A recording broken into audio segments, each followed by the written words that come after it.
저 뒤에 카메라 조심하세요. 주문이 표현이 뭐예요? 네? 주문이 표현. 한 가지의 단어가 두 가지 이상으로 해석됩니다.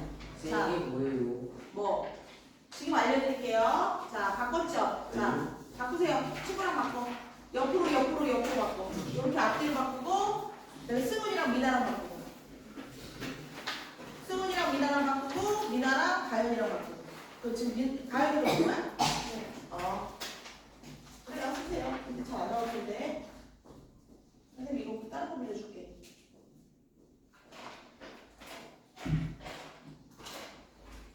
변변 찾네. 자, 이거 빌려줄게. 자, 하겠습니다. 14번, 1번에 창출, 2번에 반출, 3번에 일탈, 4번에 혁신, 5번에 기업, 6번에 통용, 7번에 자생, 자, 8번에 니은, 9번에 기업, 10번에 디귿. 자, 11번 손을 내밀다, 손에 익다, 손이 크다, 손을 놓다, 손이 맞다, 지읒 받침이야. 공헌 16번, 17번에 숙지, 18번에 쇄신, 인쇄할 때 그 쇄입니다. 쇄신. 19번에 준거, 20번에 자력갱신, 자력갱신, 갱생 안 돼. 미안해. 자력갱생. 자, 선생님 거둘게요. 몇 점 맞았는지 체크해서 주세요. 자력갱생. 자, 가져갈게요. 보듬체 꺼내십시오. 네. 아이고, 몇 점? 됐니? 주세요. 아이고, 우리 가연이 10점? 동전이네? 10점이요? 19점? 아, 그럼요. 잘했네. 하늘이. 잘했으세요. 윤호이도. 자, 요거 선생님이 이름 좀 써야 되라. 선생님 정리해서 줄 거고요. 오늘 틀린 어휘 2번씩 쓰고 보드 테스트 보겠습니다. 자, 보드책을 꺼내시고 선생님이 지금 프린트 거 있죠? 그 클리닉 올 때 여러분 다 풀어갖고 오셔야 되고요. 그리고 주말에 클리닉 오는 친구들은 나한테 갖고 와. 이름 써서 갖고 와. 다음 주에. 이제 선생님 채점해서 줄게. 왜냐면은 이제 다음 주부터 내신이기 때문에 반이 나뉩니다. 그래서 최사준 친구들이 이 시간 그대로 오시면 되고, 그 다음에 우리 승현이는 토요일 3시, 토요일 2시, 여기로 오면 되고, 그 다음에 토요일 10시, 저기 8강의실, 8강의실이고, 민준이는 토요일 6시 여기 오면 돼. 우리 강문 친구들이랑 할 거고, 됐죠? 혹시 뭐 질문 있으면 하세요. 이따가 따로. 그리고 비상김 자습서 꼭 사시고, 천재노, 너네도 비상김이야. 자, 됐습니다. 펴봅시다. 네, 수업 시간이 동안 3시간. 시간 끝나고요. 그리고 클리닉 시간은 거기 선생님이랑 정하면 되는 거야. 2주차. 자, 35페이지 보시고요. 얘들아, 지난주에 선생님이 비문학 페이지 풀어오라고 한 거 있죠? 여러분과 채점을 좀 해보니까 아주 많이 틀렸더라고요. 그래서 이따가 간단하게 해설 같이 할 겁니다. 못 풀어오신 분 손 드세요. 중간에 풀어. 야, 1억이야? 네. 올 겁니다. 다 울었어요. 자, 숙제는 여러분들 약속이잖아. 선생님 생각해보니까 학교 다닐 때 숙제를 잘해가는 학생이었나? 아주 잘해가는 학생이었어요. 나와의 약속이잖아요. 그쵸? 아주 잘해가는 학생. 숙제를 안 하고 학원을 간다, 학교를 간다는 건 있을 수 없는 일이었습니다, 여러분. 알겠죠? 그치? 왜 이런 얘기를 하냐면 사실 그 숙제 안 해간다고 내 인생이 크게 달라지진 않지만 그게 쌓이면 내 인생이 달라지더라고요. 그치? 숙제를 여러분들 꼭 해가는 거를 지금 중학교 2학년인데 숙제를 안 해갖고 다니면 어떡하냐. 고등학교 가서 어떡하려고 그래. 지금이야 엄마도 막 얘야 숙제해라, 선생님도 숙제해라 그러지만 고등학교 좀 가면 엄마 아빠도 이제 너희들한테 어떻게 못해요. 다 컸잖아. 그치? 그렇기 때문에 자기 스스로 자기 할 일은 알아서 해야 됩니다. 그렇게 생각하세요. 나의 지금의 모습이 10년 뒤 내 모습이다. 근데 뭐 얼추 맞더라고요. 알겠지 얘들아? 그렇지만 그래 내가 이렇게 살 수 없지. 공부 열심히 해야 돼. 물론 공부도 열심히 한다고 다 잘 사는 건 아니지만 잘 살 확률이 높아요. 행복할 확률이 높아요. 지금 괴로우면 내일 행복할 확률이 높습니다. 명심하세요. 옛날에 어른들이 그런 말 할 때 너나 잘해라 그랬거든요. 속으로. 근데 물론 내가 28세밖에 안 먹었지만 살아보니까 그 말이 맞아요. 제 잔소리 마지막으로 하겠습니다. 이제 우리가 이제 이렇게 모이는 게 또 한 달 뒤일 테니까 그죠? 지난 시간에 우리 고전 시간을 배웠고 이번 주에는 우리 홍계월전이라는 그 고전 소설을 배울 겁니다. 자 여러분들 책을 펴시고 35페이지 나중에 풀어. 35페이지입니다. 35페이지. 자 35페이지를 펴시고 자 일단 뒤에 잘 보이니? 고전 소설이라는 거. 소설은 우리가 알고 있죠. 뭐 현대 소설이나 고전 소설이나 사실 다를 게 없어요. 있음직한 일을 꾸며 쓴 이야기가 소설이죠. 산문적이라고 이야기했습니다. 줄글. 근데 여러분 고전이라는 건 조선시대까지 딱 지어진 소설을 우리가 고전 소설이라고 해요. 보통 여러분 고전 소설에는요 어떤 사람들이 많이 나오냐면 제사, 가인성, 인물 선생님 같은 사람이죠. 모든 나다라고 외모도 출중한 사람. 지성과 미모를 겸비한 화남이 누구야? 뭐라고? 반대 발언법이냐고? 아닙니다. 일단 여러분 남자는요 싸움을 잘하고 공부를 잘하고 잘생겼는데 마음도 착해. 집안도 좋아. 여자는 1번 예뻐요. 근데 지혜로워. 시도 잘 짓고 그림도 잘 그리고 마음씨도 착하고. 이런 사람들이 주로 나와요. 선생님 같은 사람이 나온다는 얘기죠. 선생님과 우리 하늘이 같은 이런 인물이 나옵니다. 네? 야, 자신있게 큰 소리로 얘기하세요. 그쵸? 이것도 여러분들 기이한 능력 아닙니까? 그쵸? 자, 두 번째. 야, 칼로 찔러도 이제 그 칼이 안 들어가는, 그쵸? 선생님 핸드폰 옛날 주인이요. 되게 김땡땡이라는 사람. 그 너네들 보통 핸드폰 번호가 바뀌었어. 그럼 전에 어떤 사람이 핸드폰을 갖고 있었는지 모르잖아. 선생님은 알아요. 그렇게 전화가 미친 듯이 와요. 법원에서도 오고 심지어 검사가 전화 왔는데 보이스피싱인 줄 알고 저도 검사인데요 막 했거든. 근데 보이스피싱이라고 오해하실지 모르겠지만 진짜 검사래. 그래서 그 법원에서 자꾸 나오라는 그 명령서를 왜 안 받냐 그래. 한 달 전에 번호가 바뀌었다. 나는 여기 지금 그냥 일반 시민이다. 그러니 그리고 이제 그 사람 번호 너네들 번호 내가 다 정정해놨거든. 니네들 번호 아니면 전화를 하나도 안 받아요. 왜냐면 다 그 사람 번호야. 그 사람 연락처야. 그래서 안 받았는데 선생님이 그저께 얼결에 새벽에 전화가 너무 많이 와서 받은 거야. 새벽 4시쯤? 여보세요? 그랬더니 야! 그래 내가 보통은 전화번호 바뀌었어요. 이거 끊는데 왜 이런 거야? 그랬더니 뭐하냐? 그래 이 시간에 뭐 하겠니? 통화를 한 거예요. 근데 정신 차려보니까 그 핸드폰 주인의 친구가 통화를 하고 있었더라고. 내가 조정시하면서 이거 뭐 누구 핸드폰이지? 이러면서 나한테 야 근데 너 목소리가 왜 그러냐? 그래서 잠결이나 그래 그런 거예요. 아닌데 너 남자인데 왜 목소리가 여자애가니? 여자애가니 그래. 나 여자인데 그래. 걔가 성전환 수술했냐? 깔깔깔깔거리면서 술이 취했나 봐. 나 여자인데 이러고 잠들었어요. 다시 전화가 또 와. 차단했어야 되는 거예요. 그랬더니 김상민 여자친구 약간 이래. 김상민이 누구냐? 나 박소연인데 이러면서 차단했어요. 그래서 다시 전화가 오더니 욕을 하더라고요. 미친 새끼야. 그러면서 내가 그래서 너무 놀래가지고 세상에. 그래서 정신을 차리고 보니까 내가 그냥 통화를 하고 있었던 거야. 바로 차단했는데 바로 문자 왔더라고. 미안하다. 전화번호 바뀐 거 자기가 알고 있었는데 너무 술에 취해가지고 전화 또라이 아니냐? 그래서 너무 잠 다 깨고 새벽 4시에 일어나서 앉아있었어요. 넷플 보면서 이건 무슨 짓인가. 절대 모르는 번호 전화 받지 마시고 그리고 내 번호를 저장했으면 좋겠어. 내가 전화하면 일단 돌아가요. 또 전화하면 급한 일인가 하고 받아요. 근데 첫마디가 뭔 줄 알아? 누구세요? 그래요. 제니쌤 누구요? 이래. 제니쌤 안 끊어요. 다시 걸어요. 서윤쌤이야. 이러면 선생님이셨군요. 그죠? 내 번호를 꼭 저장하시고 그랬죠. 자, 두 번째는 여러분들 어떤 내용이 많냐면요. 비현실적. 이건 전반적인 고전소설의 특징이야.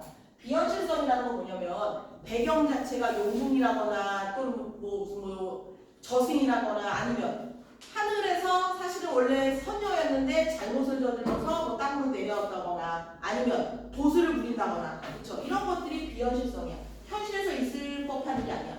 죽은 사람이 다시 태어나서 산 이런 것들. 자, 그리고 세 번째는요. 일대기 구조. 보통은 우리 현대소설은 딱 그 시점만 또 재미있는 사건만 주로 다루기도 하는데 대부분의 이 고전소설은요. 예를 들면 내가 주인공이잖아. 우리 집안은 어떤 집안인지, 우리 할아버지는 어떤 벼슬을 했는지, 아버지는 어떤 벼슬을 했는지, 그리고 내가 결혼을 해서 애를 낳으면 그 애는 어느 벼슬까지 갔는지 그런 내력들이 쭉 나와요. 왜 이때는 개인보다는 그 어떤 가문, 집안이 더 먼저였으니까. 그렇죠? 또 하나. 자, 4번. 시 안에 소설 안에 시가 들어가요.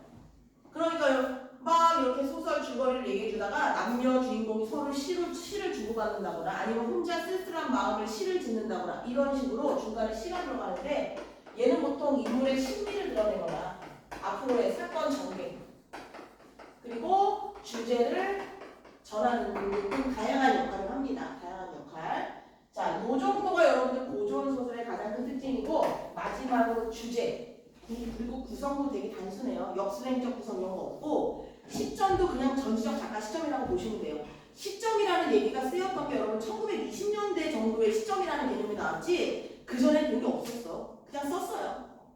그러니까 예전에 복사기가 없었잖아요.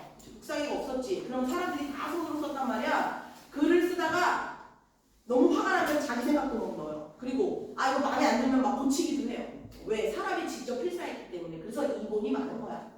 자, 마지막 주제는 주로 원선, 징악 이 90%예요. 뭐야? 선을 전하고 악을 경계한다. 즉 착한 사람은 복을 받고 나쁜 사람은 벌을 받는다의 주제가 거의 90%. 그렇죠? 자, 요거 여러분들 그 왼쪽에 간단히 적어주세요. 35쪽 왼쪽에 간단히 적으시고 적으십시오.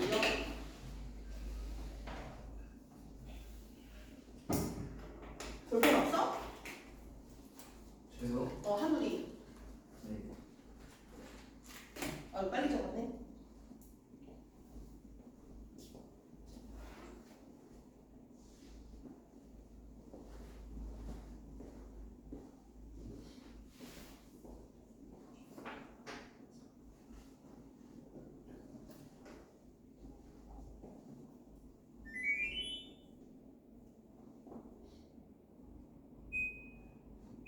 온도를 높이고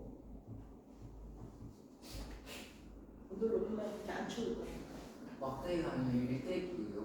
막대기라니. 시외인데. 일대기예요. 너는 네가 학생이 필기복을 챙겨가고 다녀야지 선생님한테 맡겨놨어? 죄송해요. 필기복을 안 바꿨어? 세상에 정신을 차리지 마세요. 잠깐만.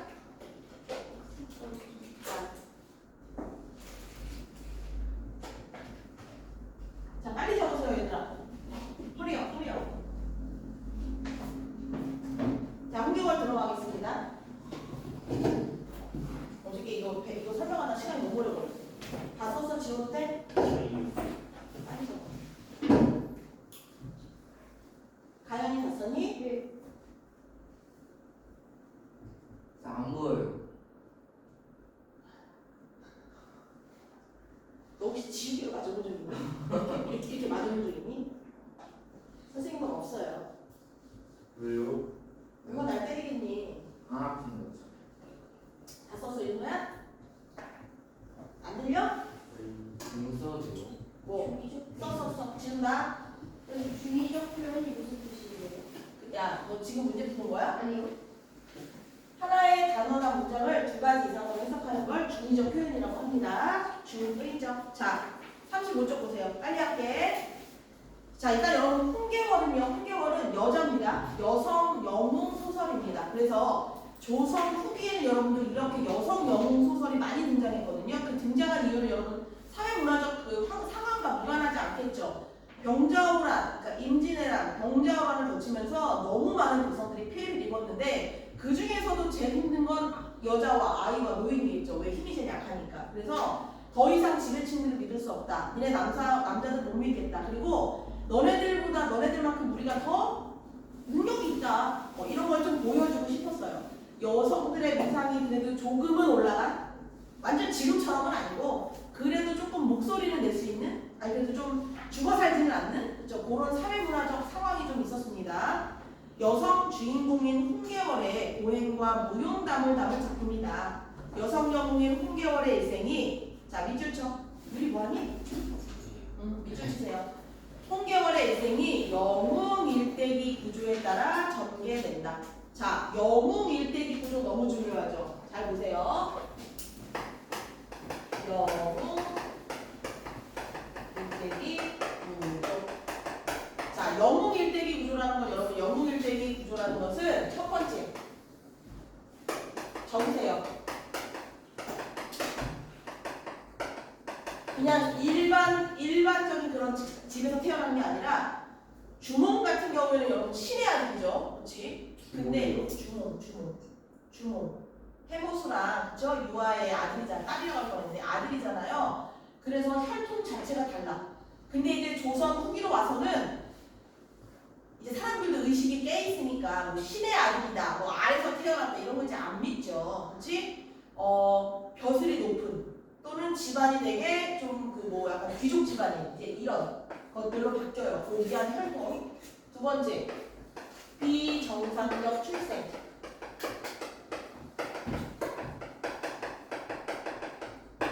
자, 주몽은 아래서 태어났잖아요, 그렇지? 근데 조선 후기로 와서 주몽이 아래서 태어났잖아, 그렇지? 허세 아니었나? 아 미안해. 잠깐만, 주몽은 어떻게 박혁호세가 아래서 태어났고 주몽은 어떻게 태어났지? 주몽도 안 했어. 주몽도 아래서 태어났잖아. 그건 그냥 태어난 거 아니야? 아니 아래서 주몽도 태어났어. 주몽이 신의 아들이라고요? 얘들아 그게 중요한 게 아니라 주몽이 해모수와 유아의 아들이잖아. 해모수는 신이죠, 그렇지? 얘네 둘 다 어쨌든 반인간 반신이잖아. 아까 얘들아 그 신화잖아, 신화. 전에 오는 이야기. 그게 중요한 게 아니라 고귀한 혈통을 가졌고 비정상적으로 출생을 했는데 조선 후기쯤 와서는 그냥 그런 거 있죠. 결혼한 지 오래됐는데 애가 안 생겨서 뭐 저기 절에 들어가서 아주 뭐 10년 동안 불공을 들여가지고 어렵게 낳은 자식. 요것도까지도 비정상적 출생이라고 해. 애가 태어났어. 어때? 이제부터 궁금해. 능력이 안 좋아. 제자가인이야. 그치? 태어났는데 뭐 정말 좀 커가지고 하나를 알려주면 10가지를 알고 뭐 2개를 알려줬는데 100가지를 알고 칼 잡는 거 시켰더니 막 칼싸움을 하고 아주 능력이 뛰어나요. 근데 이런 애들은 꼭 어때? 어릴 때 고비를 죽으면 안 되죠. 고비를 당해요. 즉 집안이 되게 우수하다고 그랬잖아요. 그래서 반대파에 의해서 부모님이 공격을 당하고 얘는 꼭 버려지고 이런 스토리가 쭉 나오죠. 그런데 이대로 그냥 두면은 죽겠죠. 그렇지? 어떻게 돼? 조력자가 도와줘요. 자, 여러분 잘 보세요. 우리 뭐 사극 같은 거 보면 그 첫 장면에 꼭 아역이 나와가지고 반대파에 의해서 엄마 아빠 죽고 얘가 혼자 막 산속을 뛰어다니다가 꼭 누가 구해줘? 스님이라든지 뭐 이런 사람들이 구해주잖아. 그리고 걔가 부모님의 원수를 갚겠습니다. 그리고 머리에 띠두르고 맨날 그 사람 모양 이렇게 만들어놓고 팔 갖고 막 하잖아. 그러다가 한 3화쯤 되면 음악이 바뀌면서 얘가 빙글빙글 돌면서 다 큰 남자가 되죠. 그렇지? 그 나이가 될 만큼 어떻게 하는 거야? 거기서 수양을 하는 거야. 저 무술 공부도 하고.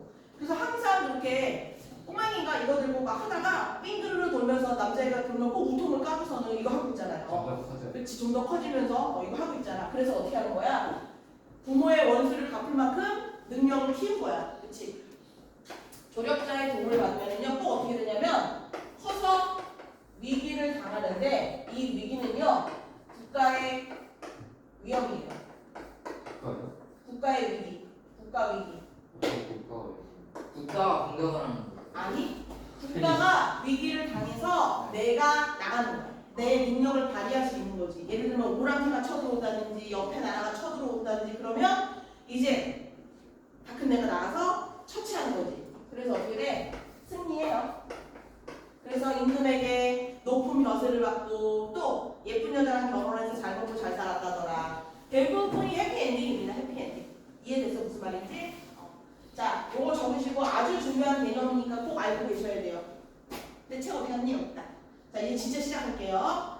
영웅 일대기 구조에 따라 전개되며 이는 조선 후기에 크게 성장한 여성 의식을 반영한 것이다. 승우랑 혹시 거기서 그 카메라가 꺼지는 소리가 들리면 나한테 꼭 얘기해줘. 띡 이런 소리 나거든. 꺼진 거 아니에요? 야 무서운 소리 하지 마. 아니야. 꼭 얘기해 주세요. 아 건드렸어. 아이고 서윤아. 서윤아. 얘들아 그거 좀 읽고 있어. 카메라 이거 맞추게. 네? 읽고 있어. 아 완벽하다. 내가 지난번에 그런 일이 한번 있어가지고 녹화를 한번 다시 했거든요. 혼자서 빈간을 지내서 트라우마가 있어요. 그래서 혹시 띡 소리가 나면 얘기해주세요. 자 거기 보세요. 앞부분 줄거리. 명나라 때 대부분 여러분 고전소설의 배경은요 중국입니다. 청주라는 지역에 홍시랑, 자 얘 이름이 홍게벌이니까 아빠가 홍씨겠죠? 그쵸? 아빠의 이름이 홍무예요. 근데 홍무요. 홍무인데 이부신랑이라는 신랑 아닙니다. 아주 높은 직책을 갖고 있는 사람이야. 가문도 되게 좋아요. 그리고 엄마는 양씨. 자 거기 나와 있죠. 자 홍신랑과 부인 양씨 사이에서 태어난 무남동녀 개월이. 너무 애가 안 생겨가지고요. 그 산에 올라가서 막 기도드리고 막 그러면서 아이를 가져요. 자 얘는 개월입니다. 근데 얘가 빨리 죽을 수도 있다는 그 얘기를 듣고 안 되겠다. 그럼 얘를 남자처럼 키워야겠다. 그럼 혹시라도 만약에 뭐 큰일이 났을 때도 여자를 크는 것보다는 남자처럼 크는 게 훨씬 생활하기가 더 유리하잖아. 그래서 남자 옷을 입혀서 남자처럼 키웁니다. 남자 옷을 입고 빌려준다. 어렸을 때 국방절도사 장씨랑 세무쳐.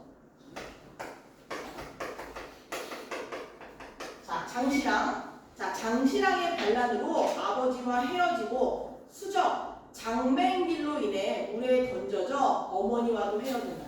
그럼 여러분들 보세요. 반대파에 의해서 아버지랑 헤어지고 또 엄마랑 도망갔거든요. 근데 또 그 수적에 의해서 물에 던져지면서 얘랑 또 엄마랑 헤어졌대. 혼자 남았잖아.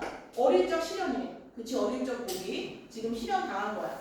자 근데 누가 도와줬어? 여봉의 도움을 받아 구조된다.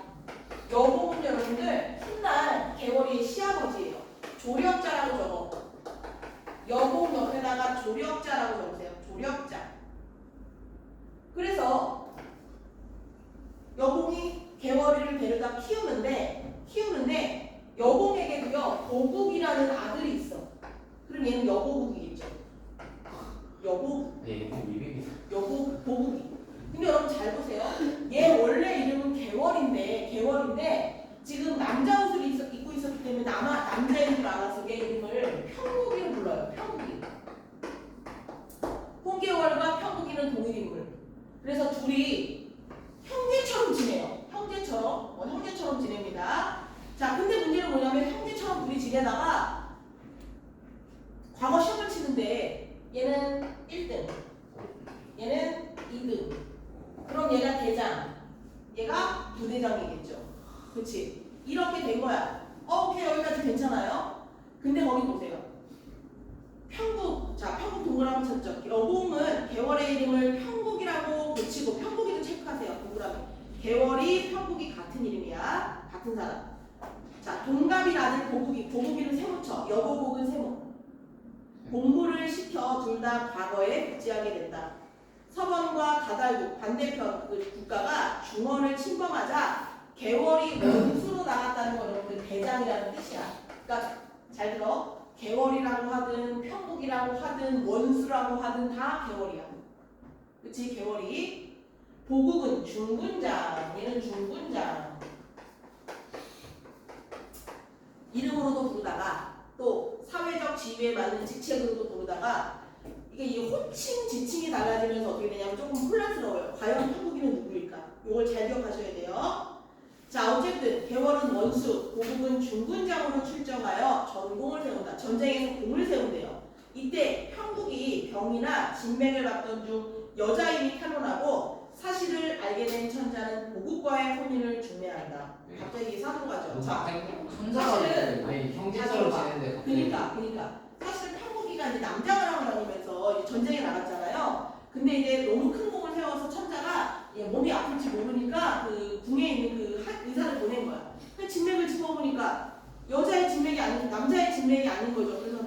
싶어서 들킨 거야. 사실은 들켰죠. 그리고 와서 이제 나를 죽여달라 어쩌고저쩌고 하는데 네가 큰 공을 세우고 했으니까 일단 집에 들어가 있어라. 근데 천자가 오지랖도 없죠. 넓어. 천자는 왕이에요, 왕. 야 그러면은 니네들이 결혼해라. 이렇게 된 거예요. 아니 근데 형제처럼 지내는 게 그러니까 이게 순탄했겠냐고. 둘이 형제인지 알고 지냈는데 갑자기 천자가 결혼을 하라니. 근데 왜냐면 여러분 천자의 말은 그 명이에요. 이걸 어기면 죽어요. 그치? 그렇기 때문에 둘이 이제 결혼을 해요.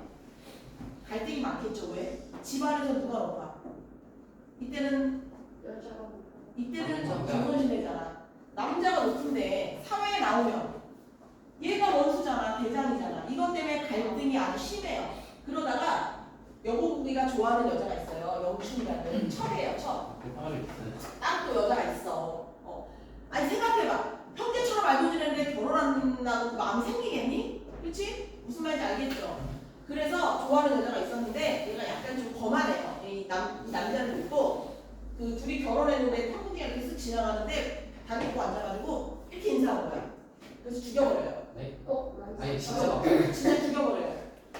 근데 얘는 약간 뼛속까지 군인이잖아. 내가 대장인데 감히 나한테 고개를 까딱해? 그리고 얘가 정부인이고 친해 첩이잖아. 그럼 누가 높아? 얘가 높죠. 죽여버려요. 그래서 갈등이 더해져요. 그래서 형국이가 아주 조롱해요. 조롱합니다. 자 여기 한번 보세요. 이때 어쨌든 형국이 병이나 진맥 짓던 중 탈론합니다. 여기는 이제 결혼하는 과정이야. 이때 천자께서 태상안을 불러 폐기라니 되게 천자가 할 일이 없죠. 혼인 날짜는 3월 보름께였다. 폐길단자와 예단 수천 피를 봉해서 위공의 집으로 보냈다. 위공이 폐길단자를 가지고 개월의 침수에 들어가 전하니 개월이 아래였다. 위공이 위공은 여러분들 그 여공이랑 같은 사람이라고 보시면 돼요. 보국은 이게 싫다는 거야. 아니 보국은 전일 중군으로 소녀가 부리던 사람이었습니다. 소녀 누구야? 개월이지. 자기한테 자기가 소녀라고 한 거야. 개월이, 평국이, 원수, 소녀 다 같은 사람이야. 이해됐어 얘들아 무슨 말인지? 소녀가 부리던 사람이었습니다. 그런데 제가 그 사람의 아내가 될 줄 알았겠습니까? 다시는 굴레를 못할까 하오니 이 군, 얘도 외자. 그러니까 한마디로 여러분들 군기 잡는 거예요. 군기 잡는 거.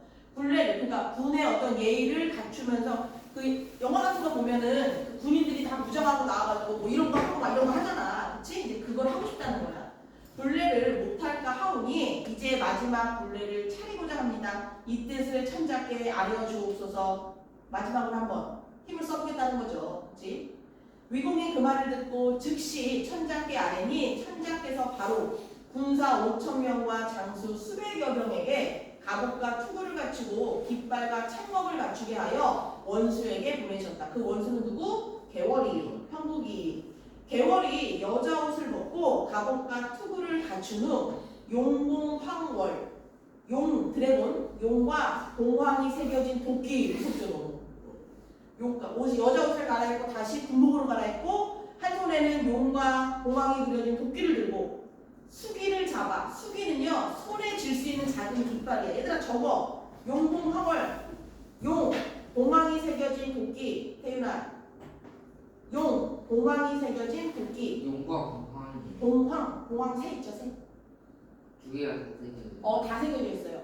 그리고 한 손에 수기는요 손에 쥐는 깃발이야.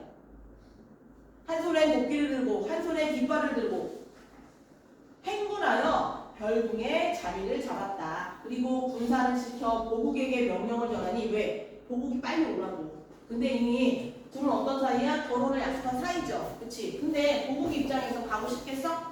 이제 내 부인이잖아. 내가 지보다 위잖아. 가정 내 위. 안 가고 싶은 거야. 여기서 살짝 까불어요. 까붑니다. 전령을 보고 화가 머리끝까지 났다. 그러나 보국은 예전에 평국의 위험을 보았으므로 군의 명령을 거역하지 못하고 갑옷과 투구를 갖추고 군문에 내영했다. 이때 원수가 개월이가 좌우를 돌아보며 중군장이 어찌 이다지도 거만한가? 중군장 누구야? 보국이, 여보국이 있지. 어서 예를 갖추어 보이라 했어요. 넘어가세요. 여기 2페이지만 하고 쉴게. 호령이 추상 같으니. 자, 추상, 추는 가을 축자입니다. 자, 서리상자. 그래서 적으세요. 추상 위에다가 가을의 찬 서리. 무슨 말이야? 아주 날카로웠다는 얘기지. 추상 같았다. 가을의 아주 찬 서리. 추상 같다. 뭐뭐 같다. 무슨 법이야? 비유. 시규. 그치. 지규법. 지규법이라고 적어요. 지규법. 군졸의 대답 소리가 장안이 울릴 정도였다. 군졸들이 못했게 뭐 이런 대답 소리가 아주 온 동네, 온 마을을 막 흔들 지경이었대. 무슨 법이야? 말이 돼? 맞아. 그렇지. 과장법이라고 적어요. 대답 소리가 뭐 장안을 흔들었다. 어쩌고저쩌고 거기다가 과장법이라고 적으세요. 추상 같다는 건 지규법. 대답 소리가 장안이 울릴 정도였다는 건 과장법. 이렇게 적으세요. 됐죠? 중군장이 그 위험을 보고 겁을 내어 갑옷과 투구를 끌고 북궁으로 들어가니 얼굴에 땀이 줄줄 흘러내렸다. 밥비라가 장대 앞에 복지 않게 엎드렸어. 원수가 정색하고 꾸짖어 왈. 군법은 지중하는 것이다. 그대가 중군장이라면 즉시 대령하였다가 명령이 내려지기를 기다려야 할 것이오늘 장수의 명령을 중하게 여기지 않고 태만한 마음을 두어 불명을 소홀히 아니 중군장의 죄는 참으로 무엄하도다. 즉시 군법을 시행할 것이되 용서하겠다. 그러나 그저 두지는 못하겠도다. 자 보세요. 지금 외적 갈등이죠. 그렇지? 왜 이런 갈등이 벌어져? 집안 내의 위치와 사회적 위치가 어때? 둘이 다르기 때문이야. 군사를 후령하여 중군장을 빨리 잡아내라 하는 소리가 추상과 같았다. 무사들이 일시에 고함을 지르고 달려들어 중군장을 장대 앞에 뿔리니 중군장이 정신을 잃었다가 겨우 정신이 알려졌다. 약간 여고기는 멘탈이 좀 약한 사람인 것 같아요. 기절을 되게 자주 해요. 그래서 뭐라고 변명하나 보세요. 아니 소장이 신병이 있어 치료하다가 미처 제 시간에 이르지 못했으니 태만한 죄는 만사무석이오라. 만사무석은요. 적으세요. 10,000번 죽어도 아깝지 않으나. 10,000번 죽어도 아깝지 않으나. 근데 여러분 그렇죠. 현대나 2025년이나 조선시대나 늦거나 결석한 이유 중에 대부분은 뭐야? 병결. 그쵸? 병결. 지금이랑 똑같네요. 10,000번 죽어도 아깝지 않다. 병든 몸이 중장을 당하면 아주 좀 심하게 고문을 당하면 목숨을 보존치 못할 것이다. 만일 죽는다면 밑줄 쳐. 부모에게 불효하는 거다. 효를 근거로 들어 나를 봐달라고 얘기하고 있어. 엎드려 바라건대 원수는 하해 같은 덕을 베푸시고 자 밑줄 쳐. 전날의 정을 생각해서 야 우리가 그래도 형제처럼 컸는데 그리고 곧 결혼할 건데 그쵸? 생각하셔서 살려주시면 불효를 면할까 하나이다. 자 뭐하고 있어? 잘못을 빌고 있죠. 뭘 근거로? 효와. 적으세요. 효와 정을 근거로 잘못을 빌고 있음. 효와 그리고 정을 근거로 잘못을 빌고 있음. 조금만 참으세요. 여기까지만 하고 끝낼게. 효와 정을 근거로 잘못을 빌고 있음. 이렇게 말하며 무수히 애고라니 원수가 내심 속으로는 웃었어. 비웃었어. 네가 그럼 그렇지 이러면서. 근데 겉으로 후령하며 말했다. 아 그러셨어요? 중군장이 신병이 있으면 어찌 영춘각의 애첩 영춘으로 더불어 밤낮 없이 그렇게 풍요를 즐겼습니까? 무슨 말이야? 너 거짓말 하지마. 너 그렇게 아픈데 맨날 걔랑 붙어 놀면서 맨날 그렇게 놀았냐? 웃기고 있네 이거예요. 그치? 근데 넘어가겠다. 그러나 사정이 없지 않으므로 용서하거니와 차우는 그러지 말라 하고 경고했어요. 근데 여러분 생각해봐. 조선시대 때 이럴 수가 있어? 없지. 여자들이 이걸 보면서 얼마나 통쾌했을까? 그치? 이렇게 분부하니 보국이 100배 살해하고 물러났다. 원수 이렇듯 종일토록 즐기다가 군사들을 물리고 본궁으로 들어갔다. 보국이 원수께 개월이한테 형국이한테 하직하고 돌아와 모욕을 당한 사연을 부모에게 낱낱이 고하니 보국이 아빠죠. 아빠가 그 말을 듣고 크게 웃으며 개월을 칭찬했다. 찌질하지 않니? 또 방했다고 아빠한테 가서 읽는 거야. 내가 개월이가 나한테 이렇게 했다면서. 그랬더니 여공이 뭐래? 아빠죠. 시아버지야. 내 며느리는 천고에 없는 영웅 군자로다. 개월이를 좋아해요. 그치? 인정하는 거야. 인정을 그 사람이 능력 있다는 걸 인정해. 하고 보국에게 일렀다. 계월이 너를 욕보인 것은 다름 아니다. 오명으로 너를 배필로 정했으니 계월이 전날 너를 충곤으로 부렸던 여보 때문이다. 마음에 다시는 너를 못 부릴까 하여 희롱한 것이니 너는 추워도 혐의를 두지 마라. 그냥 봐줘라. 앞으로 또 언제 걔가 그러겠니. 그러니까 그냥 그거에 대해서는 생각하지 마. 라고 지금 달래준 거야. 됐죠? 자, 10분 쉬겠습니다. 핸드폰 못 써요? 못 써요. 저희 시에는 종이 있는 거 아니에요?